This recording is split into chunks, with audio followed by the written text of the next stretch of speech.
şairi eşit gülüş bu kelamdır. Bu düşün özüne derdi yelemdir.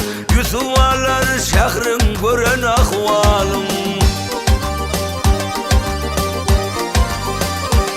Ay haremimde vardır bir Yusuf adli, sağ kuvvetli, ayış esretli. Düşümde bolondur yol var sıfatlı.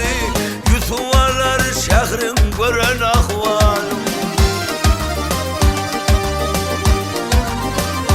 Ay gazap bilen velayetin köydirler. Köçelerini ölüklerden doldurlar. Burnun kesip özüne idirler. Yusuf alar şehrin gören ahvalım.